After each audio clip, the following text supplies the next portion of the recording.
I did want to just make sure that we can talk a little bit about fixed income because it is a relatively modest exposure. When I looked, I think it's about 10%.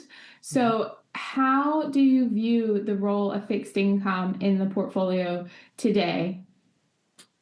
Well, the starting point is that the Wise Multi-Asset Growth Fund's objective is to beat equities over the long term and inflation.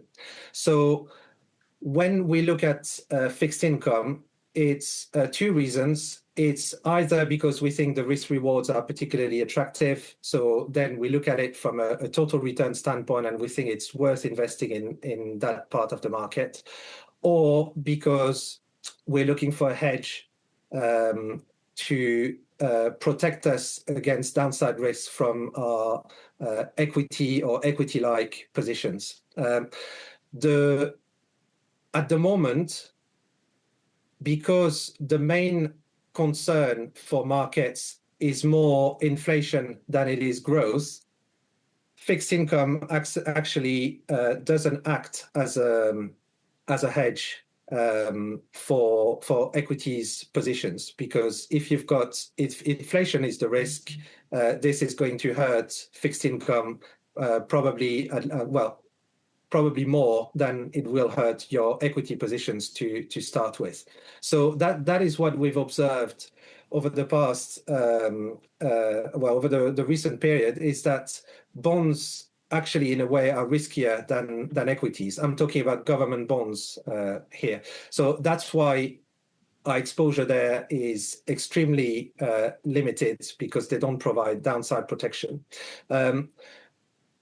We do like the credit, so the corporate credit bonds, however, and that's where our exposure is concentrated towards.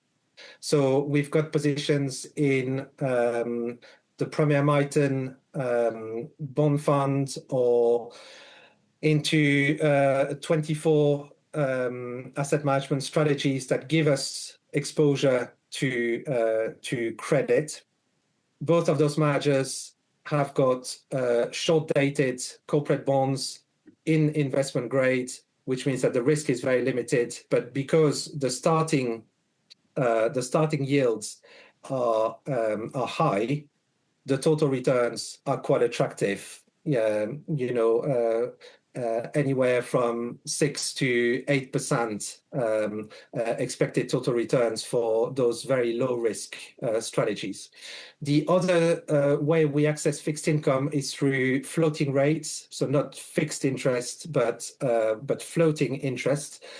So there we've got positions in two investment trusts, the 24 Income Fund and the CVC Income and Growth Fund, which is a slightly different part of the market, but in effect you can think of it as pretty similar to corporate bonds as well, but with a floating interest rates. And the main attraction of that is that then you haven't got any duration risk. So if inflation starts picking up and if interest rates have to be raised in Europe, the UK and the US, then mechanically the returns on the securities that they buy will be increased, because the interest rate increases automatically.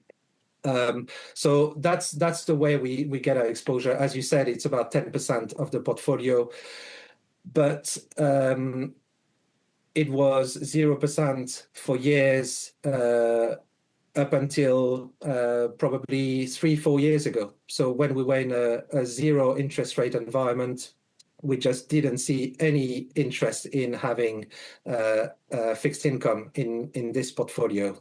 So we've only started adding it, as I said, maybe 3-4 years ago.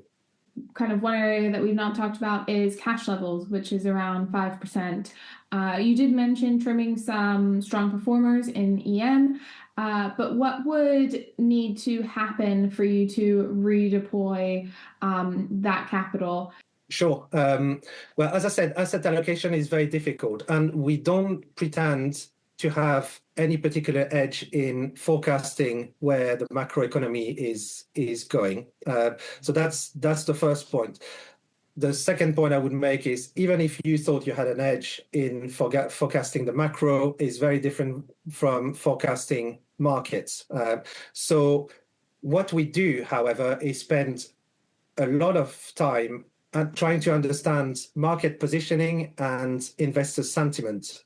And we do it systematically from 1 month to the next. Sentiment is clearly heating up. You see it in all the investor sentiment surveys out there, and positioning is getting quite stretched in quite a lot of areas. If you follow the flows, you can see that U.S. equities, for example, continue to see a huge amount of positive inflows, and that gets us a bit cautious. So that's how, as you mentioned, we raised our cash level to about 5.5%, which is still, I would argue, relatively modest. But for us, it was a defensive positioning. Normally, we're between 2-3%. But it's just a way for us to make sure that we constantly stay on the front foot and that we've got ways to protect capital if volatility increases, and that we've got that capital ready to be redeployed in pockets of value that we see. Over recent weeks, we have actually started to redeploy that cash.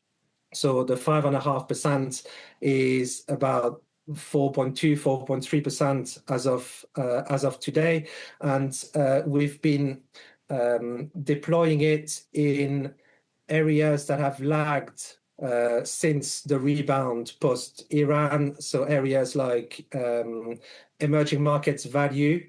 So we've increased Neuberger Berman EM value, for example, over recent weeks. We have made brand new investments in areas that suffered a lot in earlier this year, namely driven by fear of the impact of AI on software companies. So we're always looking for those opportunities. It's not really macro driven. It's when things get a little too hot, we like to take our profits, keep a bit of cash, and then when opportunities are there, we're ready to deploy it. And this is the way we've been running the funds ever since we've been managers of it.